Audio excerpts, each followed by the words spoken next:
ॐ नमः सिद्धेभ्यः। ॐ नमः सिद्धेभ्यः। ॐ नमः सिद्धेभ्यः। ॐ जय जय जय। नमोस्तु नमोस्तु नमोस्तु। नमो अर्यन्ताणं नमो सेताणं नमो ऐरियाणं नमो वजायाणं नमो लोये सवसाणं। मंगलम भगवान वीरो मंगलम गौतमो गणी मंगलम कुंद कुंदारो जैन धर्मोस्तु मंगलम। सर्वमंगलम मांगल्यम सर्वकल्याणकारकम प्रदानं सर्वधर्माणां जैनं जेतु शासनं जैनं जेतु शासनं। जमजस जम्मि देशे जैन विहाणेन जम्मिकालम्मि नादं जिनेन नियदं जम्मं वा अवमर्णं वा तमतस्व तम्मि देशे तेन विहाणेन तम्मिकालम्मि कोशक्कदिवारेदुम् इन्दु वा तजनिन्दु वा एवं जो निश्चेदो जानति दव्वाणि सर्वपजाय सो सदिट्ठि शुद्धो जो संकति सो को दिट्ठि। बोले जिनवाणी मात की जय। बोले सती मात की जय। भरत चक्रवर्ती ने समूह शरण में भगवान आदिनाथ से प्रश्न पूछे हैं, जीव अजीव तत्व का स्वरूप बताओ। उसमें जीव तत्व का स्वरूप की चर्चा हुई। अब अजीव तत्व का उत्तर यहाँ देते हैं।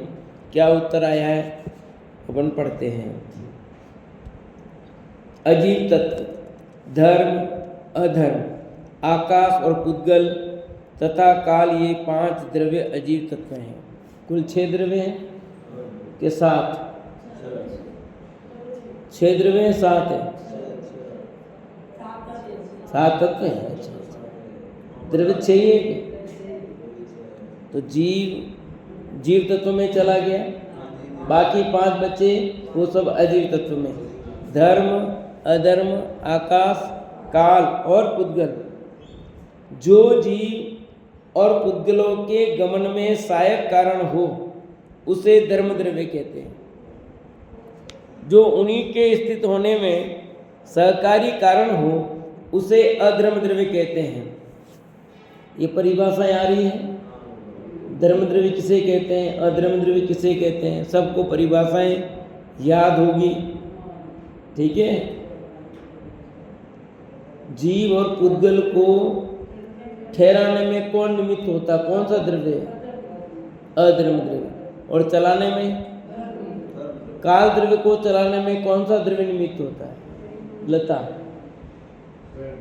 काल द्रव्य को चलाने में कौन सा द्रव्य निमित्त होता है? बोलो काक्षा। काल द्रव्य को चलाने में कौन सा द्रव्य निमित्त होता है? हाँ अमृतलाल साहब कुछ कह रहे थे, बोलो। काल द्रव्य को चलाने में कौन सा द्रव्य निमित्त होता है? अच्छा यूं काल द्रव्य चलता ही नहीं है तो कौन द्रव्य निमित्त होगा? स्थिर है। काल द्रव्य स्थिर है, फिक्स है। ठीक है। इसलिए कोई चलाने में निमित्त नहीं होता। धर्म द्रव्य को चलाने में कौन निमित्त है? धर्म द्रव्य को तो धर्म द्रव्य चलाता है, कुछ चलेगा नहीं, कैसे चलाएगा? बता फिर। कौन सा उदाहरण दिया मैंने? कभी याद हो तो बताओ। धर्म द्रव्य स्वयं नहीं चलता फिर भी जीवों और पुद्गलों को चलाता। मान ली बात। तो फिर कैसे चलाता? जब खुद ही नहीं चलेगा। भाई बच्चा छोटा है, मुझे चलाना तो मैं पकड़ूंगा तब तो चलेगा। तो धर्म द्रव्य नहीं चलता तो कैसे चलाता है? क्या उदाहरण दिया था मैंने? बताओ। हाँ मैंने कौन सा उदाहरण दिया था ऐसा? याद करके बताओ।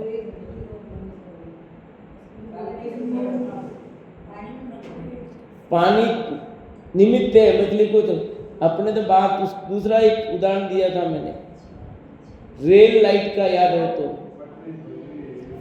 बिजली से चलने वाली ट्रेन, लाइन स्थिर है और ट्रेन चलती नहीं चलती है। पानी वाला तो आपको पहले का याद है, वो तो नया उदाहरण दिया वो तो, ठीक है। हाँ, तो जो उन्हीं के स्थित होने में सहकारी कारणों से धर्म द्रव्य, तो जीव और पुद्गलों को चलने में धर्म द्रव्य और स्थित में अधर्म द्रव्य। धर्म अधर्म ये दोनों ही द्रव्य या पदार्थ अपनी इच्छा से गमन करते ठहरते हुए जीव और पुद्गल को गमने करने और ठहरने में सहायक अथवा निमित्त होकर प्रवृत्ते हैं, स्वयं किसी को प्रेरित नहीं करते। स्वयं चलते हैं या स्वयं ठहरते हैं तो वो निमित्त बनते हैं, वे किसी को प्रेरणा नहीं देते तू चल भैया, है ना। धर्म अधर्म ये दोनों ही द्रव्य पदार्थ अपनी इच्छा से गमन करते हुए ठहरते हुए जीव और पुद्गलों को गमन करने और ठहरने में सहायक अथवा निमित्त होकर प्रवृत्ते हैं, स्वयं किसी को प्रेरित नहीं करते। जिस प्रकार जल के बिना मछली का गमन नहीं हो सकता, फिर भी जल मछली को प्रेरित नहीं करता, उसी प्रकार जीव द्रव्य और पुद्गल द्रव्य धर्म द्रव्य के बिना नहीं चल सकते, फिर भी धर्म द्रव्य उन्हें चलने के लिए प्रेरित नहीं करता। अधर्मास्तिकाय द्रव्य भी वृक्ष की छाया की भांति उदासीन होकर जीव और पुद्गल को स्थित करने में निमित्त होता है, परंतु स्वयं ठहरने की प्रेरणा नहीं देता। दोनों उदाहरण प्रसिद्ध हैं, अपन ने सबने पढ़ रखा है।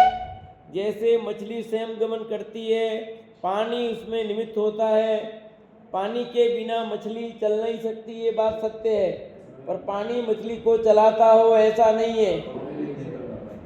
चलती तो मछली स्वयं है, पर पानी उसमें निमित्त है। कैसा निमित्त है? उदासीन निमित्त है। कैसा निमित्त है? ब्रेक नहीं है, पानी के चलना ही पड़ेगा।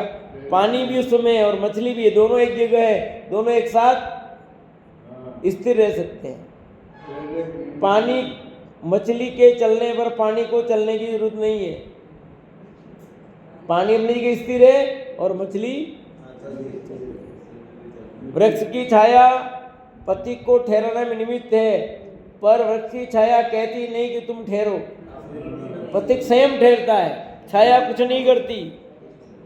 तो फिर निमित्त कैसे? निमित्त तो है क्योंकि उपस्थिति है, छाया को देख करके ठहरा ना वो, तो छाया ने ठहराया, ठहराया नहीं। ये तो अपनी भाषा बोलते ये छाया ने मुझे ठहरा दिया, ये तो हम भाषा में ऐसा कुछ भी बोल दे। सचमुच छाया ने ठहराया है, हम ठहरे हैं? अरे यार इन्होंने बुला लिया तो मैं आ गया, मैं तो जा रहा था। तो जैसे आपने बुलाया भाई आज कई हो कस्तर कई बात भाई कटा आया, कौन आया कौन नहीं आया, कई भी हो, सब रिपोर्ट ली गए, तो वो तो आपने बुलाया। पर वैसा कोई ये पेड़ था या खड़े थे इसने थोड़ी बुलाया आपको, छाया में खड़े होना तो बुलाया हो रुके तो अलग बात है, बुलाया ही नहीं और आप रुक रहे हो छाया देख करके, थोड़ी छाया फिर चलेंगे। तो ऐसे धर्म धर्म द्रव्य कैसे निमित्त है? उदासीन निमित्त है, प्रेरक निमित्त नहीं है। अरे प्रेरक निमित्त हो तो भी वह स्वयं ही ठहरता है, समझो। जीव और पुद्गलों को अवकाश ठहरने को स्थान देता है, आकाश द्रव्य कहते हैं। सब द्रव्यों को रहने के लिए स्थान देता है, वो कौन है? यहाँ जीव और पुद्गल दो लिखा है। ये आकाश स्पर्श रहित सब जगह व्याप्त है, क्रिया रहित है, पर यहाँ जीव और पुद्गल को मात्र लिखा है वो नहीं, यहाँ पूरा लेना। सब द्रव्यों को रहने के लिए स्थान देता है, उसे आकाश द्रव्य कहते हैं। अभी जीव और पुद्गल की मुख्यता कथन चल रहा है इसलिए जीव पुद्गल लिखा है, पर परिभाषा में ध्यान रखना क्या लेना? जो सब द्रव्यों को ठहराने में अथवा रहने के लिए स्थान देता उसको क्या कहते हैं? तो आकाश द्रव्य जीव को, पुद्गल को, धर्म को, अधर्म को, काल को, सबको रहने। और आकाश तो खुद अपने में रहता ही है, ये आकाश स्पर्श रहित है, सब जगह व्याप्त है, क्रिया रहित है। क्रिया रहित है मतलब स्थिर है, ठीक है। स्पर्श नहीं है क्योंकि पुद्गल में होता है स्पर्शपना। सब जगह व्याप्त है, लोकाकाश स्वयं है, अलोकाकाश में, यानी कोई जगह क्रिया रहित, गमन नहीं होता। आकाश द्रव्य स्थिर है, तो परिणमन होता है क्या? हाँ, परिणमन होना अलग बात है और क्रिया रहित होना अलग बात है। दोनों में क्या फर्क है बताओ बेंजी साहब? बेंजी साहब को पूछो, प्रभा जी, बेंजी साहब। मैंने प्रश्न पूछा आपसे कि क्रिया रहित और क्रिया रहित है, एक तरफ तो ये बात आ रही है, दूसरा उसमें परिणमन होता है, दोनों में क्या अंतर है?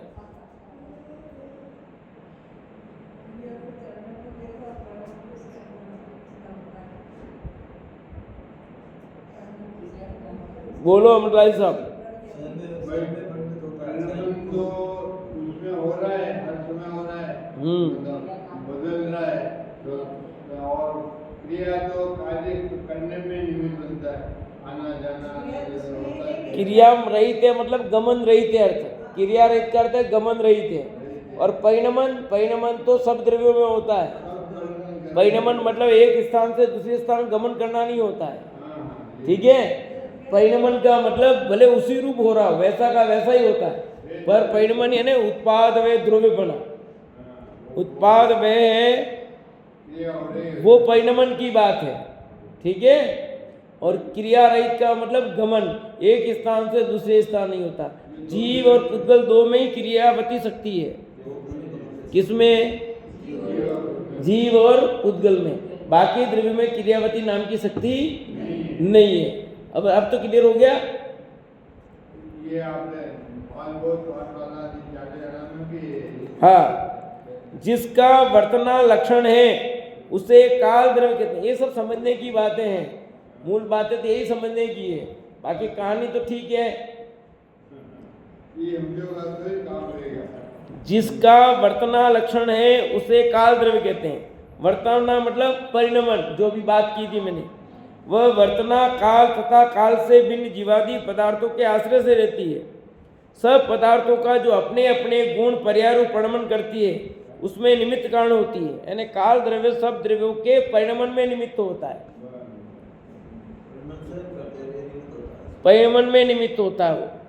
परिणमन स्वयं सब द्रव्यों में होता है, 6 द्रव्यों में, जीव पुद्गल धर्म धर्म आकाश काल में। निमित्त रूप पूछे तो काल द्रव्य। काल द्रव्य के परिणमन में कौन सा द्रव्य निमित्त होता है? स्वयं भी है, उपादान रूप ही है वहां, ठीक है। वो स्वभाव है ना, वहां स्वभाव में कोई निमित्त की बात नहीं होती। जिस प्रकार कुमार का चक्र फिरने में उसके नीचे लगी कील कारण होती है, उसी प्रकार काल द्रव्य भी सब द्रव्यों के परिवर्तन में कारण होता है। देखो, यद्यपि कुमार का चाक स्वयं घूमता है, किंतु चक्र के नीचे केंद्र में जिस कील पर वह चक्र रखा होता है उसके बिना नहीं घूमता। बस इसी तरह काल द्रव्य की निमित्ता भी सब द्रव्यों के परिवर्तन या परिणमन में होती है। जो कील होती है उस चाक को घुमाने में निमित्त है। समझा ही नहीं? तो कील घुमाती है कि वो पहिया घूमता है। बस ऐसे काल द्रव्य परिणमन सब द्रव्य करते हैं, पर निमित्त कौन होता है? काल द्रव्य। ये पंखा घूम रहा है अभी, निमित्त कौन है इसमें? द्रव्यों की अपेक्षा काल द्रव्य बराबर है। अब अपन पंखे, तो पंखा में गमन करने की शक्ति तो गमन कर रहा है ना, इसमें नहीं हो योग्यता तो गमन करेगा नहीं करेगा। निमित्त अभी लाइट का होना जरूरी है इसका, ठीक है। लाइट नहीं हो तो अब इसमें जिस समय गमन में तो हवा से चलेगा, कैसे चलेगा वो समझा ही नहीं है। अब उसमें गमन की योग्यता हवा चल जाएगी, घूमने लग जाएगा, या आप लकड़ी से घुमा दोगे, जैसे भी हो कोई कोई निमित्त बनता है। काल 2 प्रकार का है, व्यवहार काल और निश्चय काल। काल कितने प्रकार का? कौन कौन सा? घड़ी घंटा आदि को व्यवहार काल कहते हैं। घड़ी घंटा आदि को क्या कहते हैं? लोकाकाश के प्रत्येक प्रदेश पर रत्नों की राशि के समान बिना स्पर्श किए रहने वाले जो असंख्यात कालाणु हैं उन्हें निश्चय काल कहते हैं। जैसे रत्न होते हैं, रत्न, यह समझ लो एक आपका ड्रम है, उसमें गेहूं है। गेहूं कैसे है? सब अलग अलग दाने हैं। ऐसे प्रत्येक कालाणु पूरे लोकाकाश में भरा हुआ, अलग अलग अलग अलग है, तो सब एक से एक, परंतु सब स्वतंत्र है। यानी काल द्रव्य एक प्रदेशी है, हर काल द्रव्य अलग अलग है। इसलिए काल द्रव्य की संख्या असंख्यात बताई। जैसे मैं जीव, आप जीव स्वतंत्र है ना जीव अपन, ऐसे प्रत्येक कालाणु स्वतंत्र स्वतंत्र है। अब कालाणु शब्द कहा गया, सचमुच काल द्रव्य, कालाणु कुछ नहीं है। अणु तो पुद्गल द्रव्य होता है, पर समझाने के लिए कालाणु बोला भी, क्योंकि एक प्रदेश है ना वो, उस अपेक्षा से।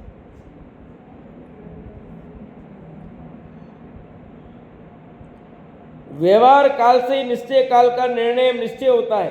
यदि मुख्य पदार्थ अथवा निश्चय काल ही न होता तो घड़ी घंटा का व्यवहार कहाँ से कैसे होता? यहाँ स्थूल व्यवहार काल के द्वारा सूक्ष्म निश्चय काल की सिद्धि की है। पर्याय के द्वारा ही पर्यायी द्रव्य का ज्ञान होता है।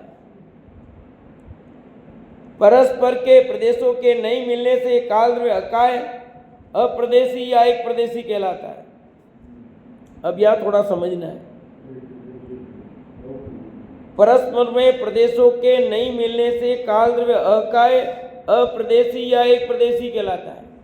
यानी वो एक जो काल द्रव्य है दूसरे काल द्रव्य से उसका कोई लेना देना नहीं है, भले सब पास पास में है, इसलिए उसको स्पर्श रहित का, स्पर्श हो करके भी स्पर्श नहीं है।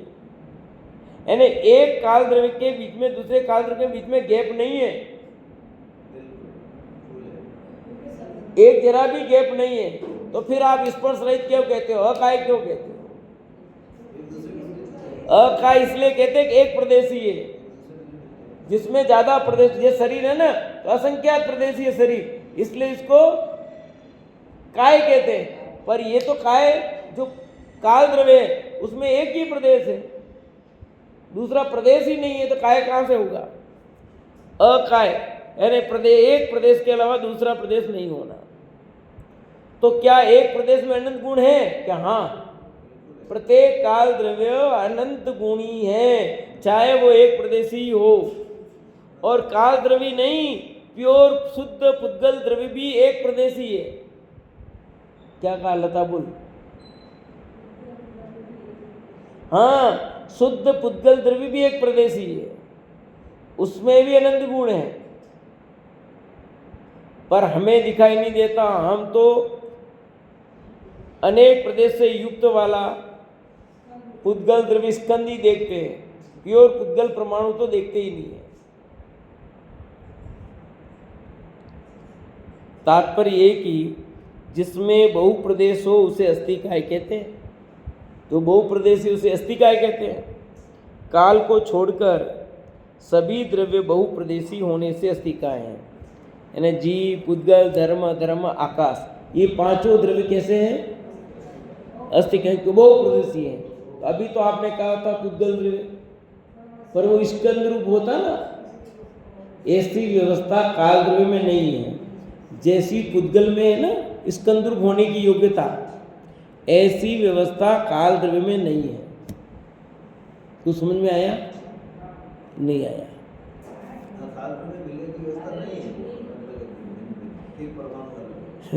कैसे समझाओ? समझो समझो समझो, आपको आ गया ये समझो। ये जो है ना, ये पुस्तक, ये क्या है? पुद्गल स्कंद है ना। अब कितने पुद्गल परमाणु हैं? ये दिख रहे हैं आपको। अब यहाँ से यहाँ, यहाँ हो गया, अलग अलग कर दो, इसको टुकड़े कर दो, जोड़ दो, कर दो, कहीं भी ले जाओ, करो। पर काल द्रव्य के प्रदेश, जो काल द्रव्य है वो जहाँ है वही है, इधर से इधर नहीं हो सकता। एक दूसरे में, जैसे इसके प्रदेश थे, कहाँ और थे, यहाँ गए, अभी और कितने प्रदेश आ जाएंगे, चले जाएंगे, पता नहीं लगेगा। पर वहां पर ऐसा नहीं होगा। आपके शरीर में कितने असंख्यात तो प्रदेश आते और चले जाते, पर काल द्रव्य जो प्रदेश जहाँ है अनादि काल से अनंत काल बाद भी वो प्रदेश वहीं स्थित है, इधर से इधर नहीं हुआ। जैसे भी ये है, तो यहाँ पर जितने प्रदेश काल द्रव्य के हैं वो वहीं के वहीं हैं। तो ये माइक कैसे आ गया? ये आ सकता है क्योंकि काल द्रव्य में भी अवगाहनत्व नाम की शक्ति है। आकाश द्रव्य में अवगाहनत्व है ही, पर सब द्रव्य में इतने सूक्ष्म है कि कोई किसी को व्यवधान नहीं करता, सब रह सकते हैं। आकाश द्रव्य में अवगाहन सबको ठहराने की शक्ति रखता है, और इन द्रव्यों में भी अवगाहनत्व नाम की शक्ति को ठहर सकते हैं। तो काल द्रव्य यहाँ ये माइक के पड़ा है, यहाँ असंख्यात काल द्रव्य मौजूद है। जीव भी है, पुद्गल भी है, धर्म भी है, धर्म भी है, तो भी कोई तकलीफ नहीं। तकलीफ सिर्फ अपने को, अपन किसी को यहाँ नहीं बैठा सकते, यहाँ नहीं कर सकते, बाकी किस द्रव्य को तकलीफ नहीं है भैया। आप भी जबरदस्ती तकलीफ करते हो, पर आप भी कितने सूक्ष्म हो जाते हो, कितने बड़े हो जाते हो, क्या हो जाते हो, पता लग रहा है आपको? हैं? कहाँ चले जाओगे पता लगेगा? अभी इतने लंबे चौड़े दिखाई दे रहे हो, और एक तन्नुल मत्स्य से भी छोटे निगोदिया जीव, एक सुई की नोक में संख्या शरीर, और एक शरीर में अक्षय अनंत जीव। एक शरीर होगा और एक शरीर के अंदर अनंत जीवों को रहना पड़ेगा। बोलो तब क्या करोगे? अभी तो आपका सेपरेट शरीर है, और निगोद में तो एक शरीर में अक्षय अनंत जीव रहेंगे एक साथ। तुम्हारा अलग से एक हर का शरीर भी नहीं मिलेगा। कितना सूक्ष्म जीव है बोलो। ये काहे को लड़ता झगड़ता है रे जमीन के लिए फालतू में? ये जमीन मेरी नहीं, ये जमीन मेरी नहीं, ये घर मेरा, भाई भाई झगड़ रहे हैं, बहन झगड़ रहे हैं, कौन कौन झगड़ रहा है, देश झगड़ रहे हैं, पीओ को लेंगे ना वो लेंगे, कहाँ साथ में लेके जाएंगे, कहाँ पैदा हो जाओगे पता ही नहीं लगेगा है? कौन सी संपदा साथ में लेके जाओगे बताओ?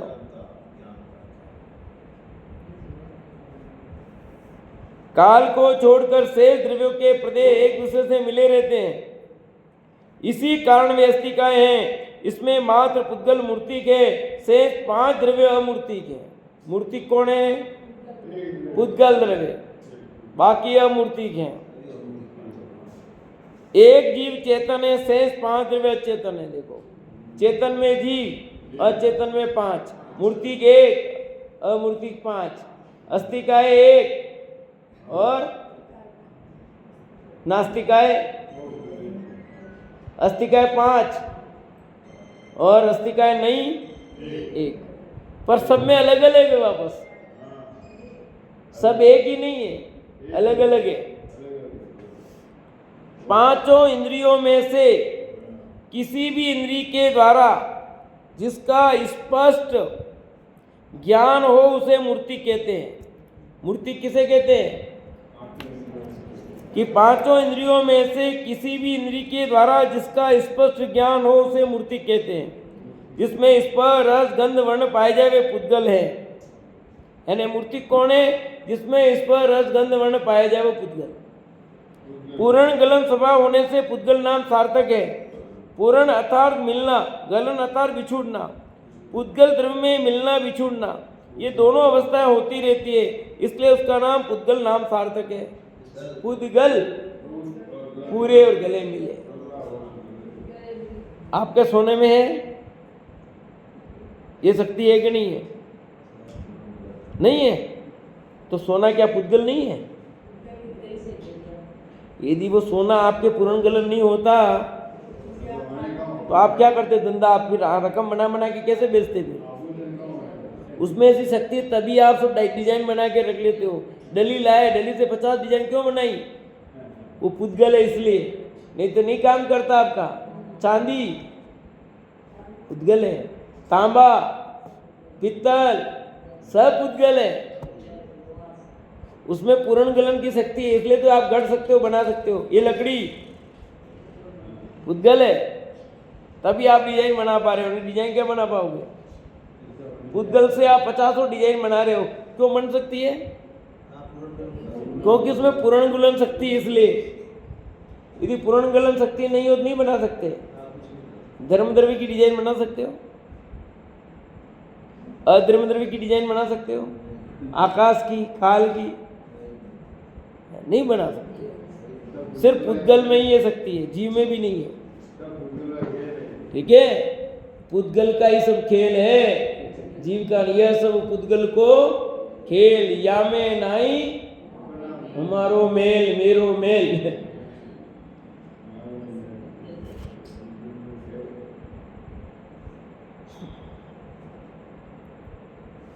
पुद्गल के 2 भेद हैं, स्कंद और परमाणु।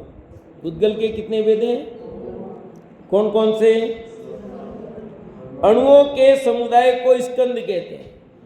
अणुओं के संबंध को क्या कहते हैं? स्कंद। और ये स्कंद 2 परमाणु वाले द्विअणुक स्कंद से लेकर अनंत अनंत परमाणु वाले महास्कंद तक होते हैं। 2 से लेकर अनंत पुद्गल परमाणु। छाया, आतप, अंधकार, चांदनी, मेघ आदि सब पुद्गल स्कंद के भेद प्रभेद हैं। यानी धूप पुद्गल है, छाया क्या है? पुद्गल है। अपने को लगता है पुद्गल है छाया? छाया दिखती कि नहीं दिखती बताओ? पुद्गल है छाया। धूप पुद्गल है। अंधकार, चांदनी सब पुद्गल है। वे इंद्रियों से नहीं जाने जाते। परमाणु अत्यंत सूक्ष्म होते हैं, वे इंद्रियों द्वारा नहीं जाने जाते। घट पट आदि परमाणु के कार्य हैं। परमाणु गोल और नित्य होते हैं। परमाणु कैसे होते हैं? गोल होते हैं और नित्य होते हैं।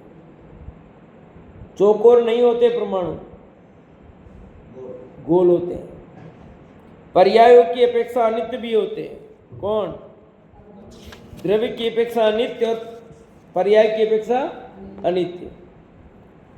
आकार की अपेक्षा पुद्गल के 6 भेद हैं।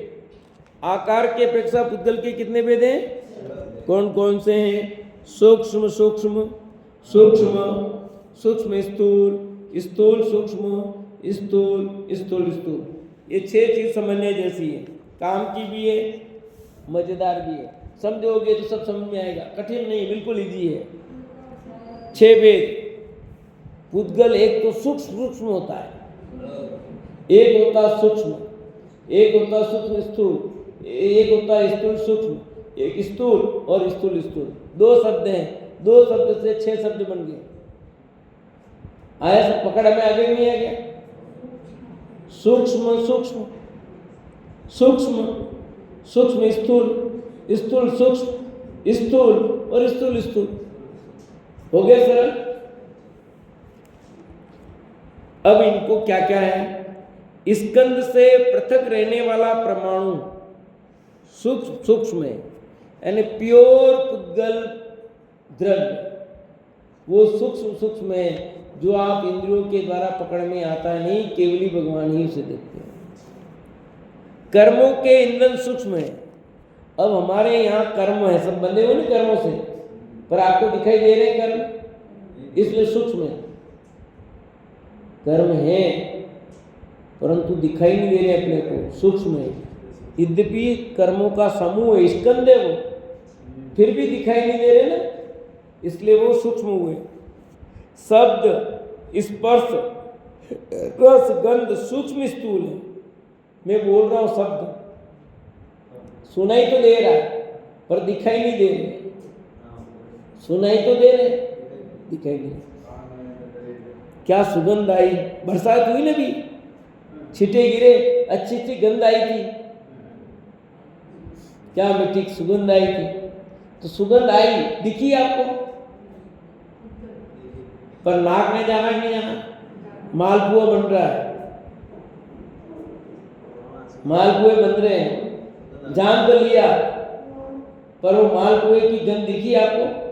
मालपुए तो अंदर अमृता जी के घर में बन रहे थे, गंध यहाँ मंदिर पे आ रही थी। आज तो कमलाबाई मालपुआ बनाया है, जानो पड़े चाकवा, है ना। तो यहाँ गंध आ गई, मालवा बना, तो उसके बीच में यहाँ कुछ था क्या? कुछ नहीं था तो आई कैसे? कुछ न कुछ तो हुआ है, पर आपको दिखा नहीं दिखा। तो ये सब कहलाएंगे, कैसे कहलाएंगे? सूक्ष्म स्थूल। जान तो रहे पर दिख नहीं रहा। तो इस पर शब्द, स्पर्श, रस और गंध, छाया, चांदनी और आताप आदि स्थूल स्थूल है। छाया दिखती है, चांदनी दिखती है, धूप दिखती है, ये स्थूल स्थूल है। पानी आदि तरल पदार्थ जो पृथक करने पर मिल जाते हैं वे स्थूल है, तथा पृथ्वी आदि स्कंद जो तोड़ने पर भी मिले नहीं वे स्थूल स्थूल है। ऊपर थोड़ा गलत कर दिया है, वही में कि यहाँ कहाँ आ गया? स्थूल स्थूल आ गया। छाया, चांदनी, आताप आदि स्थूल सूक्ष्म है, ये यहाँ गलत है। पेन देना, उसको सही करना पड़ेगा। वही में कि पढ़ा, मुझे गड़बड़ लगा। छाया, चांदनी, आताप स्थूल है, दिखते तो हैं पर पकड़ नहीं सकते उनको आप, इसलिए क्या हुए? स्थूल सूक्ष्म। दिखते हैं पर पकड़ नहीं सकते। पानी आदि तरल पदार्थ पृथक करने पर मिल जाते हुए स्थूल है, दिखते भी हैं, ग्रहण भी कर सकते हो। और पृथ्वी आदि स्कंद जो तोड़ने पर मिले नहीं वे स्थूल स्थूल है, ठीक है, मोटे एकदम। इस प्रकार ऊपर कहे जीवादि पदार्थों के यथार्थ स्वरूप का जो भव्य विपरीतता रहित श्रद्धान करता है वह पर ब्रह्म अवस्था को प्राप्त होता है।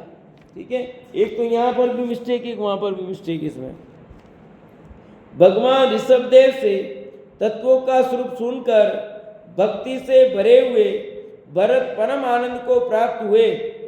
भरत जी ने भगवान ऋषभदेव से सम्यक दर्शन की शुद्धि और अणुव्रतों की परम शुद्धि को प्राप्त किया।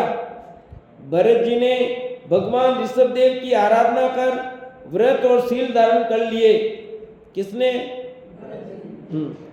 उसी समय पुरीम ताल आधुनिक प्रयाग के स्वामी राजा भरत के छोटा भाई ऋषभसेन ने भी भगवान ऋषभदेव के पास आकर दीक्षा ले ली।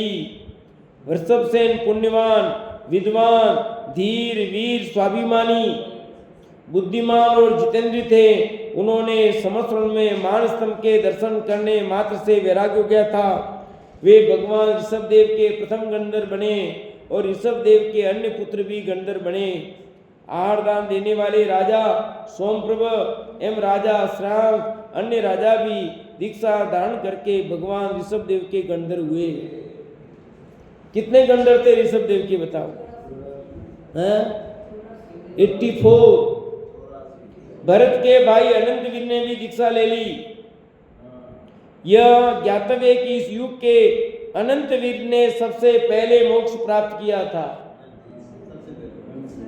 केवल ज्ञान आदिनाथ को, पर मोक्ष सबसे पहले अनंतवीर को। जो ऋषभदेव के साथ दीक्षित होकर भ्रष्ट हो गए थे वे 4000 तपस्वी भगवान ऋषभदेव से तत्वों का यथार्थ स्वरूप समझकर फिर से दीक्षित हो तपस्या करने लगे थे। मात्र मारीची नहीं सुलटा उसमें। वो 4000 थे, वो वापस सुधर गए, पर वो मारीची नहीं सुलटा। सुलटे कैसे? अभी तो इतने बाकी हैं। गृहस्थ जीवन में राजा ऋषभदेव की पुत्री भरत की बहन ब्राह्मी दीक्षा लेकर आरिका संघ की प्रमुख आरिका बनी थी। ऋषभदेव की द्वितीय पुत्री बाहुबली की सहोदरी सुंदरी ने भी प्रभु की साक्षी पूर्वक आरिका की दीक्षा ग्रहण कर ली थी। अन्य कितने ही राजा एवं राजकुमार तथा राजपुत्रियों ने जनेश्वरी दीक्षा ले ली थी। क्यों ली होगी दीक्षा, बता सकते हो आप विमल जी? सगाई किसने की नहीं इनकी, ब्राह्मी सुंदरी की? क्यों नहीं की? ये पक्के जैनी थे, रात को खाती नहीं थी, आलू प्याज खाती नहीं थी। समझ आई नहीं? आजकल का इलेक्ट्रॉन हो गया। अच्छा, आपका बच्चा रात को नहीं खाता, आलू प्याज नहीं, हम नहीं करेंगे। समझ, बच्चे के लिए यही और बच्चे के लिए ये जवाब। तो मुझे लगता है कुछ समय भी ऐसा ही होगा कि पक्के आदिनाथ पक्के थे ना, तो उनके बच्चे भी पक्के थे, तो उनके कौन समझ करें? इसलिए नहीं, ये बात नहीं थी। ब्राह्मी और सुंदरी यदि शादी करती तो आदिनाथ को झुकना पड़ता, आया समझे। और आदिनाथ ने अपने माता पिता को नमन नहीं किया तो जमाई को कैसे नमन करे, कौन पोकवा जाए, ठीक है। आदिनाथ इसलिए उन्होंने शादी नहीं की, कहते हैं बेटी का बाप सदा नमता, कहते नहीं कहते। मैंने ये बात इसलिए उठाई यहाँ पर कि हो सकता है, देखो बात तो सच्ची ये कि वो तीर्थंकर के पुत्रियां नहीं होती, प्रथम तो तीर्थंकर के पुत्रियां नहीं होती, ये हुंडा सर्पनी काल के प्रभाव से ऋषभदेव की पुत्रियां हो गई, पर तीर्थंकरों के पुत्रियां नहीं होती। और वे शादी हो गई तो शादी नहीं की, क्योंकि अपने पिता झुकाने का कोई काम नहीं। और युग भी ऐसा है, अभी का युग तो खराब है, अब सच्चे जैनी बच्चा बच्ची हो तो कोई तैयार नहीं है, जो गुण है वो अवगुण बन रहा आज तो। ये कैसी विडंबना है, जैन कुल में उत्पन्न हो गए हैं और जैन धर्म के संस्कार हम डालना चाह रहे हैं, बच्चों को डाल रहे हैं, तो माता पिता को इस प्रकार की बातें आती है, कैसी विडंबना है।